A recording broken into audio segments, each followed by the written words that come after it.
కూటమి నాయకులపై పవన్ కళ్యాణ్ అయితే సీరియస్ అయ్యారు. వాళ్ళకి వార్నింగ్ కూడా ఇచ్చారంట. అసలు దేనికి సీరియస్ అయ్యారు? ఏం వార్నింగ్ ఇచ్చారు? అయితే రీసెంట్‌గా కూటమి నేతలకు పవన్ కళ్యాణ్ గట్టిగా వార్నింగ్ ఇచ్చారని ఒక న్యూస్ మాత్రం చాలా మటుకు కూడా వైరల్ అవుతుంది. అయితే కూటమి ప్రభుత్వం చూడడానికి అందరికీ సజావుగా నడుస్తున్నట్టు కనిపిస్తున్నప్పటికీ కూడా లోపల మాత్రం ఖచ్చితంగా ఏదో జరుగుతుంది.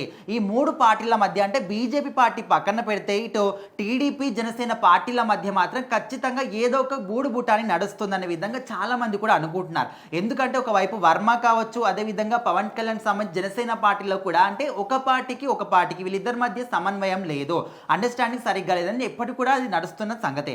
అయితే ఇప్పుడు పవన్ కళ్యాణ్ మాత్రం కూటమి నేతలకి గట్టిగా వార్నింగ్ ఇచ్చాడు. అంటే అందులోటువంటి కార్యకర్తలు, సైనికులు వాళ్ళు ఏదో విధంగా మాట్లాడారంటే అది ఓకే, కానీ పవన్ కళ్యాణే వార్నింగ్ ఇచ్చాడా, అసలు ఎందుకు ఇచ్చాడో, ఏం జరిగిందని చాలా మంది కూడా ఆలోచిస్తున్నారు. అయితే ఇప్పుడు ఆయన మాట్లాడుతున్న విషయం ఏంటంటే ముఖ్యంగా భూ కబ్జాలు.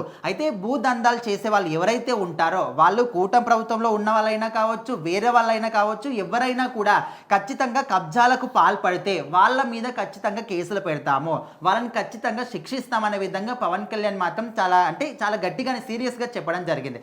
అయితే ఈ మధ్య కాలంలో చూసుకుంటే చాలా మంది ప్రజల నుంచి కూడా కొన్ని కేసులు వస్తూ ఉన్నాయి. అంటే మా భూమిని కబ్జా చేశారు, మాకు కాకుండా వాళ్ళ భూమి అని చెప్పేసి ఫేక్ డాక్యుమెంట్లు సృష్టించి, అంటే చాలా మంది కూడా ఇప్పుడే కాకుండా ఇంతకు ముందు ఉన్నటువంటి ప్రభుత్వ హయాంలో కూడా ఇలాంటివి చాలా మంది కూడా జరిగాయి. సో వాళ్ళు స్టిల్ ఇప్పటికి కూడా ఇంకా బాధితులు బాధపడుతూనే ఉన్నారు. సో వాళ్ళకి సంబంధించి ఇక్కడ కేసులు పెట్టినా ఎవరికి వాళ్ళ బాధను చెప్పుకున్నా కూడా ఎవరు పట్టించుకోవట్లేదని ఆయన దృష్టికి అయితే వెళ్ళింది. సో ఇప్పటి నుంచి స్వయంగా ప్రతి ఒక్క జిల్లాకి కూడా పవన్ కళ్యాణే వెళ్ళి ఇలాంటి కేసులు ఏవైతే ఉంటాయో వాటిని స్వయంగా ఈయననే వాటిని పరిశీలించి వాళ్ళ సమస్యకు ఒక పరిష్కారం చూపిస్తాడు.